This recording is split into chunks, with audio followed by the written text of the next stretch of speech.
109வது பிறந்த நாளில் கழக தொண்டர்களோடு தலைவருடைய சிலைக்கு மாலை அணிவித்து மகிழ்ச்சியோடு கொண்டாடினோம். இன்றைக்கும் அவரை பற்றி பேசுகிறோம், தலைவரை பற்றி நினச்சிக்கிட்டு இருக்கோம். இதுக்கெல்லாம் என்ன காரணம் அப்படின்னு நினச்சிங்கன்னா, அவர் முதலமைச்சராக இருந்தபோது மக்களுக்காக பாடுபட்டவர் அப்படிங்கிறது தான் காட்டுது. ஏழை குழந்தைகளுக்கு அவர்களின் பசியாற்ற சத்துணவு திட்டத்தை கொண்டு வந்தவர்.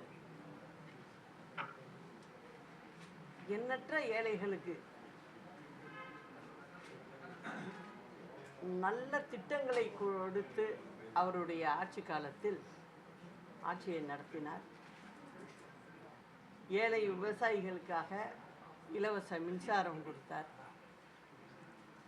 அதே போல் பார்த்திங்கன்னா ரேஷன் அரிசி, அதாவது ரேஷன் சாமான்கள் புரட்சி தலைவர் முதலமைச்சர் ஆகும் வரை எத்தனையோ அரசாங்கங்கள் எத்தனையோ கட்சிகளை சேர்ந்தவங்களாம் இருந்திருக்காங்க. ஆனால் அது ஒரு தனியார் மயமாக்கப்பட்ட மாதிரி தான் இருந்தது. தனியார் தான் அவங்கக்கிட்ட ஒப்படைச்சி தனியார்கள் தான் விநியோகமே செய்யணும். அப்படி ஒரு நிலை இருந்ததை புரட்சி தலைவருடைய ஆட்சி வந்த பிறகு கிட்டத்தட்ட தமிழகத்தில் அன்றைய சூழ்நிலையில் 22,000 கடைகளை, ரேஷன் கடைகளை திறந்து அரசாங்கமே நடத்துவதற்கு கொண்டு வந்தவர் புரட்சி தலைவர் அவர்கள். அதே போல் பார்த்திங்கன்னா இந்த அனாவசிய செலவு அதெல்லாம் விரும்பாதவர். எது மக்களுக்கு தேவையோ அதுக்கு என்ன செய்யணுமோ அதை நல்லா செய்வார். அவர் விளம்பரம்னோ மற்ற இதில் கண்ணோட்டம் அவருக்கு போகலை. மக்களை சுற்றியே தான் வாழ்ந்துட்டு போயிருக்கார் அவர். அவருடைய காலகட்டத்தில் பார்த்திங்கன்னா மொத்தமே பொறியியல் கல்லூரிகள் தமிழகத்தில் 18 தான் இருந்துச்சு, அரசாங்கம் நேரடியாக நடத்துகிற கல்லூரிகள். அப்போ பணம் படைத்தவர்கள், வசதி பெற்றவர்கள் மட்டுமே அந்த படிப்பை படித்து கொண்டிருந்தார்கள். அந்த நிலையை மாற்றியவரும் புரட்சி தலைவர். அவர் என்ன நினைக்கிறாரு, கிராமத்தில் உள்ள பிள்ளைகளாக இருக்கே, இவங்கெல்லாம் ஒரு பொறியியல் கல்லூரி படிக்கணுன்னா பண வசதி இல்லையே, போக்குவரத்து வசதி இல்லையே அப்படிங்கிறத நினச்சி அந்த சமயத்தில் பார்த்திங்கன்னா அரசாங்கத்திலேயே நிதிநிலை பிரச்சனை இருந்துச்சு. அதுக்காக என்ன பண்ணார், அந்த விதிகளை மாற்றி தனியாரும் பங்கு பெறலாம், தனியார் கல்லூரிகள் ஆரம்பிக்கலான்னு சொல்லி, அதுவும் முடிஞ்ச வரைக்கும் கிராம பகுதிகளில், அதாவது ஒன்றியம்னு சொல்லுவோம், கிராம பகுதிகளில் தொடங்கினாதான் அந்த சுற்றுப்பட்ட கிராமத்தில் உள்ள பிள்ளைகள் படிக்க முடியும். அப்படிங்கிறத நினச்சி தான் அவர் அந்த பொறியியல் கல்லூரிகளை கொண்டு வந்தார். இன்றைக்கி கிட்டத்தட்ட 400 கல்லூரிகளுக்கு இருக்குது நம்ம தமிழ்நாட்டில். நீங்கள் எந்த மாநிலத்தில் போனாலும் சரி, வெளிநாட்டிலையும் சரி, தமிழ்நாட்டு பிள்ளைங்க தான் பொறியியல் கல்லூரியில் படித்தவங்க தான் அங்கங்கே வேலையிலையும் இருக்காங்க. இது கொடுத்தவர் யார் அப்படின்னா புரட்சி தலைவர் தான். அதே போல் பார்த்திங்கனாக்கா கிராம நிர்வாக அதிகாரின்னு சொல்லி அது ஒரு குடும்பத்தில் உள்ளவங்க வாரிசு மாதிரி இருந்துச்சு அந்த பதவி. ஆனால் சம்பளம் கொடுக்குறதா அரசாங்கம். ஒரு குறிப்பிட்ட குடும்பத்தில்னா அந்த குடும்பத்திலேருந்து வர்றவங்க தான் தொண்டு தொட்டு இருந்திருக்காங்க.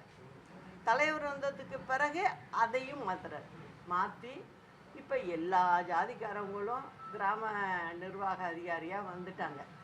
அதுக்கு காரணம் யாருன்னு பார்த்திங்கன்னா இதே புரட்சி தலைவர் தான். புரட்சி தலைவர் காலத்தில் 17 லட்சம் ஹெக்டேர் விவசாய நிலங்கள் இருந்தது.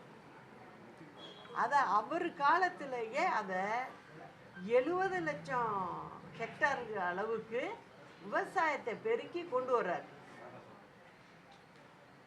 அதை செஞ்சவரும் புரட்சி தலைவர் தான். அது மட்டும் இல்லை, அந்த காலகட்டங்களில் வந்து கரும்பு விவசாயத்தில் இந்தியாவிலேயே தமிழ்நாடு தான் முதல் மாநிலமாக இருந்தது. நெல் விவசாயத்தில் இந்தியாவிலேயே 2வது மாநிலமாக கொண்டு வந்தார். இதெல்லாம் செஞ்சவரும் புரட்சி தலைவர் தான். அதே மாதிரி தொழில்துறையிலையும் நிறைய விரிவாக்கங்கள்லாம் செஞ்சவரும் அவர் தான். இன்னைக்கு சொல்கிறோம் பெருமையாக டைட்டன் வாட்ச் அப்படின்னு சொல்கிறோம். உலக நாடுகள் எல்லா இடத்துக்கும் இந்த வாட்சுக்குன்னு ஒரு பேர் இருக்குது. அந்த பெருமையை நமக்கு சேர்த்து கொடுத்தவரும் புரட்சி தலைவர் தான். ஒரு கிருஷ்ணகிரியில் மாவட்டத்தில் ஓசூருங்கிற ஒரு சின்ன ஊர், தலைவர் காலத்தில் நினச்சி பாருங்கள், இப்போ நல்லா வளர்ந்து வந்திருக்கு. அந்த காலத்தில் பாருங்கள் எப்படி இருந்திருக்கும் அந்த ஊருன்னு. அங்கே கிட்டத்தட்ட 25,000 30,000 பேருக்கு வேலை வாய்ப்புகளை உருவாக்கி வச்சவரும் புரட்சி தலைவர் தான். எதை நினச்சி செய்கிறாரு? கிராம பகுதிகளில் உள்ள பிள்ளைகளுக்கு வேலை கிடைக்கணும். குறிப்பாக அந்த தொழிலில் அதிகம் வேலை பார்க்குறவங்க யாருன்னா தமிழ்நாட்டு பெண்கள். கிட்டத்தட்ட 15,000 பேருக்கு தமிழ்நாட்டு பெண்கள் மட்டுமே வேலை செய்கிறாங்க. அதில் இதெல்லாம் கொண்டு வந்ததும் அவர் தான். அது கொண்டு வந்தது மட்டும் இல்லை, 28.74% பங்கையும் நம்ம நிறுவனத்துக்கே வச்சுக்கிட்டார். அதோடைய மதிப்பு நமக்கு பின்பக்கம்தான், கீழே தான் அந்த ஷேர் வச்சுருக்கிறதுல டாட்டாவே இருக்குது. முதன்மையாக ஷேர் வச்சுருக்கிறது யாருன்னா நம்ம தான் வச்சுருக்கோம். அதனுடைய மதிப்பு இன்னைக்கு 85,000 கோடி.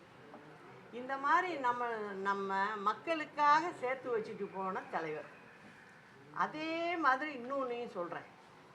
அதாவது அம்மா ஆட்சி சமயத்தில் என்ன ஆகுது, நெய்வேலி லிக்னைட் கார்பரேஷன் அங்கே பங்கை வந்து விற்கிறாங்க. தனியாருக்கு விற்கிறதுக்கு முயற்சிகள் நடக்குது. இந்த முயற்சி 2006லேயே நடக்குது. அப்போ முதலமைச்சராக திரு கருணாநிதி அவர்கள் இருக்கார். அவர்கிட்ட போய் தொழிற்சங்கத்தை சேர்ந்தவங்கெல்லாம் தொந்தரவு பண்ணுறாங்க, இதுக்கு ஏதாவது ஒரு வழியை பாருங்க அப்படின்னு. அவர் தான் எந்த வழியும் பார்க்க மாட்டாரே, அப்போதைக்கு தப்பிச்சு போனால் போகிறோம் அப்படின்னு சொல்லி அப்போதைக்கு இது இப்போ வித்துறாதீங்க அப்படின்னு சொல்லி இழுக்கிறாரு. ஆனால் அந்த பிரச்சனைக்கு ஒரு முடிவு காணலை அவர். அம்மா வர்றாங்க, 2013 அம்மா இருக்காங்க ஆட்சி. இதே பிரச்சனை வருது. அதில் 5% பங்கை வந்து தனியார்கிட்ட விற்கிறதுக்கு மத்திய அரசு ரெடி ஆகிட்டாங்க. அப்போது யார் அங்கே அரசாங்கம் நடத்துனதுன்னு பார்த்தீங்கன்னா காங்கிரஸ் கவர்மெண்ட்டு. காங்கிரஸ் அரசாங்கம் தான் மத்தியில் இருந்துச்சு. திரு மன்மோகன் சிங் அவர்கள் பிரதம மந்திரியாக இருக்கார். அம்மா நேராக போனாங்க, போய் இதை விற்கக்கூடாது, எங்கள் தொழிலாளர்களுக்கு பிரச்சனை, அதனால் இதை நீங்கள் விற்கணும்னு முடிவு பண்ணிங்கன்னா நாங்களே எடுத்துக்கிறோம், தமிழக அரசே நாங்கள் எடுத்துக்கிறோம் அப்படின்னு சொல்லி நம்ம பொதுத்துறை நிறுவனங்கள் வழியாக அந்த 5% வாங்கி வச்சுட்டு போனவங்க யார்? புரட்சி தலைவி அம்மா தான். இது மாதிரி பார்த்திங்கன்னா எங்கள் தலைவர்கள் தான், எங்கள் முன்னோடிகள். புரட்சி தலைவரும் சரி, அம்மாவும் சரி, 2 பேரும் மக்களுக்காக உழைத்தவர்கள். அதனால தான் இன்றைக்கும் அவங்க எல்லார் மனசுலையும் வாழ்ந்துக்கிட்டு இருக்காங்க. இதுதான். இப்போ நான் வரேன், இப்போ உள்ள நடைமுறைக்கு வரணும் இல்லையா? இப்போ முதலமைச்சர் என்ன சொல்கிறாரு, நாங்கள் வந்து எனக்கு வந்து கம்பு சுத்த தெரியும், எல்லா வேலையும் தெரியும், கார் ஓட்ட தெரியும். ரொம்ப முக்கியமான விஷயம் பாருங்க, ஒரு முதலமைச்சருக்கு கார் ஓட்ட தெரியும், வண்டியில் போகும்போது பாட்டு கேட்க, நம்மலாம் பாட்டே கேட்குறது இல்லை, யாருமே கேட்குறது இல்லையோ, பாட்டு கேட்க தெரியும். அது குறிப்பாக யார் பாட்டு? புரட்சி தலைவரோட பாட்டு. அதை நான் தவறுன்னு சொல்லலை. அந்த பாட்டை கேட்டுனாலும் இந்த மக்களுக்கு செய்யக்கூடாதான்னு தான் நான். ஏன்னா புரட்சி தலைவரையும் மக்களையும் பிரிக்க முடியாது, சினிமாலையும் பிரிக்க முடியாது. நீங்கள் அந்த ஏழை மக்களுக்காக தான் அந்த பாட்டு பாடினா கூட அதில் ஒரு அர்த்தம் இருக்கும், ஒரு சமூக நீதி இருந்துக்கிட்டே இருக்கும். எனக்கு என்ன வருத்தம், முதலமைச்சர் சொன்னது நானும் டிவியில் பார்த்தேன். ஒரே ஒரு வருத்தம்தான், கேட்குறது தப்பு இல்லை, நல்ல விஷயந்தான். அதுவும் தலைவர் பாட்டேங்கிறப்ப நல்லா கேளுங்க, வேணான்னு சொல்ல. ஆனால் அவர் மாதிரி நீங்கள் செஞ்சுருக்கலாமே மக்களுக்கு. இப்போ 56 மாதம் ஆயிடுச்சு, என்ன பண்ணீங்க? ஒன்றே செய்யலையே. மக்களுக்குன்னு என்ன செஞ்சீங்க? இப்போ தேர்தல் வரப்போகுது அப்படிங்கும்போது என்ன பண்ணுறீங்க? சரி 3000 ரூபா கொடுப்போம் பொங்கலுக்கு அப்படின்னு சொல்லுங்க. இந்த பொங்கல் விஷயத்தை நான் முக்கியம் சொல்லி ஆகணும் உங்களுக்குலாம். அம்மா இருந்தப்போ என்ன பண்ணாங்க? இப்போ உங்கள் வீட்டுங்களெல்லாம் பாருங்கள், நம்மளுடைய மரபு இது. அதனால என்ன பண்ணுவீங்க, நீங்கள் வீட்டில் உங்கள் பெண்கள் வீட்டுக்கு உறவுகள் விட்டு போயிடக்கூடாது. அதுதான் கான்செப்டே. அப்படிங்கிறதுக்காக தான் நம்ம வந்து சீர்வரிசை கொடுக்கறது. 1 லட்சமும் இருக்கிறவங்க கொடுக்கலாம், 1 ரூபா இருக்கிறவங்களும் கொடுக்க முடியும். அதை சந்தோஷமாக போய் அவங்க கொடுத்துட்டு வருவாங்க. இதுதான் நடைமுறை. அந்த அடிப்படையில் தான் அம்மா வந்து, அம்மா கொடுத்தது 100 ரூபா தான், பெருசாக கொடுக்கல. அந்த 100 ரூபாயை எப்படி கொடுத்தாங்க? இது ஒரு சீதனம், நம்ம தமிழ்நாடு அரசாங்கத்தை நடத்துகிறோம், நம்ம பிள்ளைங்க எல்லாருமே தமிழ்நாட்டில் வாழ்கிறவங்க அப்படின்னு நினச்சி கொடுத்தது தான் அந்த 100 ரூபா. வரிசையாக கொடுத்தது தான் அம்மா கொடுத்தது. ஆனால் அதை நீங்கள் காலப்போக்கில் என்னத்துக்கு கொண்டு போயிட்டீங்கன்னா, வாக்கு வாங்கணும், ஓட்டை வாங்கணுங்கிற முறையில் மாறி போகுது. அது மாறுறது எவ்வளோ பெரிய தவறு. நீங்கள் ஏலம் போடுற மாதிரி வர்றீங்க. அம்மா கொடுத்தப்ப ஏதாவது நீங்கள்லாம் ப்ரெஸ்ஸெல்லாம் இருந்திருப்பீங்க. அப்பையும் ஒரு சின்ன இது யாராவது சொல்லியிருப்பாங்களா? எதுக்கு அம்மா இது பத்தலைன்னு சொல்லியிருப்பாங்களா யாராவது? இல்லை. என்ன காரணம்னா, கொடுத்ததனுடைய அர்த்தம் அது. அதாவது நம்ம வீட்டு மக்களுக்கு நம்ம கொடுக்குறோம், அது ஒரு உறவை கொடுக்கறதுக்கு குறிக்கிறதுக்காக கொடுக்கப்பட்டது அது. ஆனால் நீங்கள் அதை வாக்கு வங்கிக்காக மாற்றி கொண்டு போகிறீங்க. கொண்டு போகிறது ரொம்ப பெரிய தவறு. அது மட்டும் இல்லை, இன்னொன்னையும் சொல்கிறேன். சரி, நீங்கள் எப்பப்பா ஆட்சிக்கு வந்தீங்க? 56 மாதம் ஆயிடுச்சு, இதில் பொங்கலே வரலையா? நீங்கள் 22ல் நீங்கள் வந்து ஆட்சிக்கு வரீங்க, 22வது வருஷம் கொடுத்தீங்களா நீங்கள் பொங்கலுக்கு மக்களுக்கு? கொடுக்கல. சரி, 23ல் என்ன பண்ணுறீங்க? 1000 ரூபா கொடுத்தீங்க. சரி, 24 கொடுக்கல. 25ல் கொடுத்தீங்களா? நீங்கள் கொடுக்கல. இப்போ அதனால் என்ன பண்ணுறீங்க? 2 வருஷம் நீங்கள் கொடுக்கல. அதனால் என்ன பண்ணுறீங்க? தேர்தல் வருது, இன்னும் 4 மாதம் தானே இருக்குது, இந்த மக்கள்கிட்ட ஓட்டை எப்படியாவது வாங்கிடுவோம். அந்த வாங்குகிற வரைக்கும் என்ன வேணாலும் சொல்லாமே நம்ம. ஏன்னா அது திமுகவோட கலாச்சாரமே அப்படி. அதனால் என்ன செய்கிறாங்க அவங்க? இந்தாங்க 3000 ரூபாயை வச்சுக்கோங்க அப்படின்னு சொல்கிறாங்க. நான் என்ன கேட்குறேன், இது மாதிரி செய்கிறதுனால தமிழ்நாடு மக்களை நீங்கள் ஏமாளின்னு நினைக்கிறீங்களோ? அது இல்லைங்கிறத இந்த மக்கள் நிச்சயம் காட்டும் உங்களுக்கு அப்படிங்கிறதையும் நான் சொல்லிக்கிறேன். அது மட்டும் இல்லாமல் நீங்கள் பார்த்தீங்கன்னா, நீங்கள் வந்து பாட்டு பாடுறேங்கிறீங்க, இது பாட்டு பிடிக்குங்கிறீங்க, கார் ஓட்டு வேங்குறீங்க, எல்லாம் செய்கிறீங்க. நான் கேட்குற கேள்வி ஒன்றே ஒன்று தான். இத்தனை கோடி மக்கள் உங்களை நம்பி வாக்களித்ததுக்கு நீங்கள் வந்து கார் ஓட்டுறதுனாலையோ இது கம்பு சுற்றுறதுனாலையோ ஒன்றும் இல்லை. நீங்கள் உங்களுக்கு கொடுத்த வேலை என்ன? முதலமைச்சர் பதவி. அந்த முதலமைச்சராக நீங்கள் வேலையை செஞ்சுருக்கலாம்லன்னு தான் கேட்குறேன். நீங்கள் முதல்வராக நீங்கள் செய்ய வேண்டிய வேலையை சரியாக செய்யணும்ல. இல்லைன்னா கிட்டத்தட்ட 17,500 பேர் கொலைகள் பட்டப்பகலில் நடந்திருக்கு. அதை பற்றி ஒன்றும் தெரில. இடையில என்ன பண்ணுறீங்க, வந்தோடனே எல்லாத்துக்கும் விலையை ஏற்றுறீங்க. அதே மாதிரி என்ன பண்ணுறீங்க, ஆவினுக்கு பல கலர் போடுறீங்க. அந்த பாட்டில் எல்லாம் வர்ற மாதிரி பல கலரில் போட்டு ஜனங்களை போட்டு கன்ஃபியூஸ் பண்ணி இதில் இத்தனை சதவீதம், அதில் அத்தனை சதவீதம் அப்படின்னு கேட்குறீங்க. நான் என்ன கேட்குறேன், அன்னைக்கு ஒரு விலையை நீங்கள் பாட்டு ஏற்றிட்டு போகிறீங்க.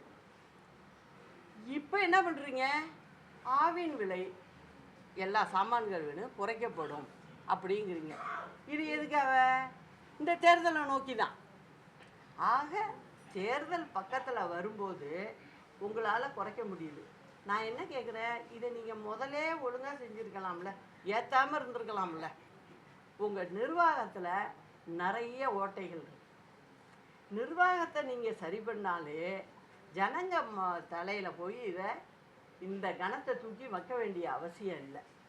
ஆனால் அதை நீங்கள் செய்யலை. இதுதான் திமுக ஆட்சி. கேட்டால் சொல்லுவாங்க, நாங்கள் திராவிட ஆட்சி அப்படிம்பாங்க. இந்த திராவிடம்னு சொல்லிக்கிறது ஒன்று, இன்னொன்று ஒரு பக்கம் தமிழ்னு சொல்லிக்கிறது ஒன்று. இதை சொல்லிக்கிட்டு எத்தனை நாளைக்கு தான் மக்களை ஏமாற்ற முடியும்னு தெரியல. இப்போ ஒன்று புதுசாக ஒன்று சொல்கிறாங்க, எல்லாமே விளம்பர நோக்கு தான். என்ன சொல்கிறாங்க, இப்போ உங்களுடைய கனவு என்ன? அப்போ கனவுலே இருக்க சொல்கிறீங்களா மக்களை? எனக்கு புரியல. அது உங்களுடைய கனவு என்ன? ஒருத்தங்க கனவு காண்றதுன்றது என்ன? நம்மளால் ஒன்று அடைய முடியலை, அப்போ கனவு காண்றது அப்படி அந்த அர்த்தமால போகுது நீங்கள் சொல்கிறது. நான் என்ன கேட்குறேன், இப்பயும் நீங்கள் மறைமுகமாக ஜனங்கள்கிட்ட என்ன சொல்கிறீங்க, மக்கள்கிட்ட கனவு காணுங்கங்கிறீங்க. உங்களுடைய கனவு என்னன்னு என்கிட்ட சொல்லுங்கங்கிறீங்க. இப்போ உங்களுக்கு வாக்களித்து 21ல் கஷ்டத்தை சொல்லி தானே ஒரு மாற்று வேணும்னு சொல்லி தானே மாற்றி போடுறாங்க. அப்போ நீங்கள்லாம் எல்லாத்தையும் செய்யணும்.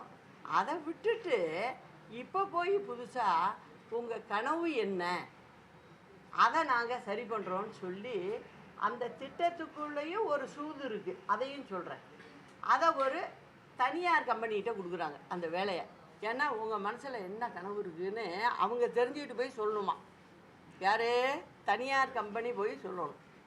அதுக்கு ஒரு செலவு கொடுத்துவிட்டு இதில் போய் என்ன பண்ணுறாங்கன்னா, தன்னுடைய கட்சிக்கு எதுவும் பிரச்சனை இருக்கா, அந்த வீட்டில் ஓட்டு போடுறாங்களா இல்லையா, நம்மளை திட்டுறாங்களா என்னங்கிறத விசாரிக்கிறதுக்கு அரசாங்க பணத்தை கொடுத்து ஒரு குழுவை அமைச்சு அவங்க போய் விசாரிக்கிறாங்க.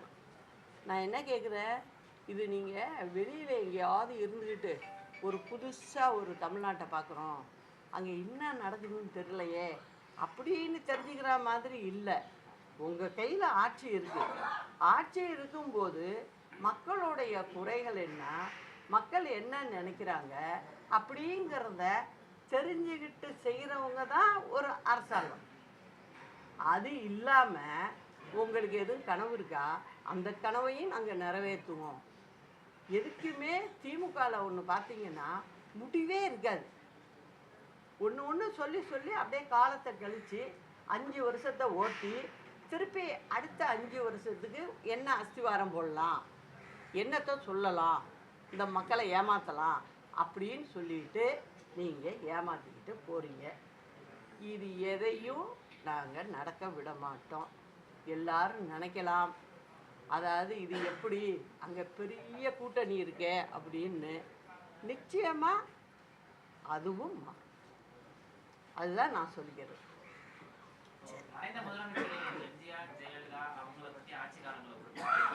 அவங்க தோற்றுவித்த அதிமுகவை இப்போ எடப்பாடி பழனிசாமி வழிநடத்திட்டு இருக்காரு. அவருடைய கொள்கைகள் கோட்பாடுகளையும் ஒத்துதான் தற்போதைய அதிமுக எப்படி இயங்குது? நான் ஒன்னே ஒன்று சொல்கிறேன் தம்பி, நல்லா புரிஞ்சுங்க. அதாவது ஒரு பெரிய மலை இருந்துச்சு. அது கருங்கல் மலை. ஒரு ஆள் என்ன பண்ணுறாரு, ஒரு பெரிய கடப்பாரை எடுத்துகிட்டு போகிறாரு. எடுத்துகிட்டு போய் என்ன பண்ணுறாரு, இதை உடச்சி இதுலேருந்து கொஞ்சம் கல்லை பேத்து எடுப்போம் அப்படின்னு நினைக்கிறார். நினச்சிக்கிட்டு போய் அவர் முயற்சி பண்ணுறாரு. ஆனால் முடியல. அப்போ அப்படி திரும்பி பார்க்குறாரு. அந்த மலையிலே பார்த்தீங்கன்னா ஒரு 6 அடியில் ஒரு மரம் வளர்ந்துருக்கு. நம்ம கடப்பாறையை போட்டு இடிக்கிறோம், இது ஒரு கடப்பாறை தான் எகிறுத ஒழிய அதில் ஒரு சின்ன ஒன்றுமே காணுங்க. இது எப்படி இந்த மரம் இங்கே வளர்ந்துது அப்படின்ட்டு பார்க்குறாரு. அந்த மரம் என்ன சொல்லுது, சொல்லாமல் சொல்லுது அப்படின்னு பார்த்தீங்கன்னா, ஒரு விதை, அந்த விதை அந்த இடத்துல விழுது. அது அங்கே முளைத்து வேறுட்டு வளர்ந்து வருது. அப்போது அங்கே வேற ஒன்றுமே ரகசியம் இல்லை. அந்த விதைகிட்ட இருந்தது அன்பு மட்டுமே. அந்த அன்புனால தான் அந்த மரம் அங்கே வளர்ந்துது. அதுகிட்ட கடப்பாறை கிடையாது, ஒன்றும் கிடையாது. ஆனால் வளர்ந்துது. கடப்பாறையை கையில் வச்சவன் ஏமாந்தான். இதுதான் இந்த விடுகதைக்கு நீங்களே அர்த்தம் பார்த்தீங்க.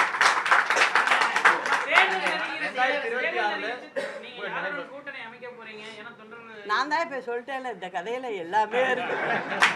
என்ன, இந்த கதையில் எல்லாமே இருக்கு. ஏங்க, நானும் 39 வருஷம் இந்த இது தலைவர் மறைகிறாரு. அன்னைக்கு நீங்களாம் சின்ன பையனாக இருந்திருப்பீங்க, நிச்சயம் உங்களோட சீனியருங்கள்ட்ட கேட்டு தெரிஞ்சுங்க. அன்னைக்கு அம்மாவை எப்படி பிடிச்சி தள்ளி விட்டாங்க கீழே. அங்கே பக்கத்தில் இந்த பொண்ணு சைஸ் தான் இருப்பேனா, நான் தான் பிடிக்கிறேன் அம்மாவை. அன்னைக்கு இருந்தது. அன்னைக்கு கேபினட் யார் கையில் இருந்தது? 2ஆம் கட்ட தலைவர்கள் கையில் இருந்துச்சு. எல்லாம் பண்ணாங்க. இப்படி இருந்த எங்ககிட்ட இவ்வளவுதான், இப்படி இருந்த எங்ககிட்ட வெற்றி பெற முடிஞ்சிச்சு அவங்க. அதனால சொல்கிறேன், அரசியலில் எப்போ என்ன வேணாலும் நடக்கலாம், அது நடக்கும். ஆனால் நான் திரும்பியும் சொல்கிறேன், புரட்சி தலைவர், புரட்சி தலைவி அம்மா, இவங்க 2 பேர் ஆட்சியை நான் திரும்ப திரும்ப சொல்கிறதுக்கு காரணம் அதுதான் மக்களாட்சியாக இருந்தது. நான் எல்லாரையும் பார்த்துட்டேன். உண்மையான மக்களாட்சி அப்படின்னு சொன்னால் அந்த 2 தலைவர்கள் தான். அதில் மாற்று கருத்தே இல்லை. இப்போ உள்ளவங்கெல்லாம் சும்மா பேசிக்கிட்டு இந்த மாதிரி திமுக என்ன நினைக்குது, நமக்கு எதிரியே இல்லைப்பா, கண் தொலைவு வரைக்கும் பார்க்குறோம், எதிரியே இல்லைன்னு இருக்கு. நான் ஒருத்தி இருக்கிறதே மறந்துருக்கு.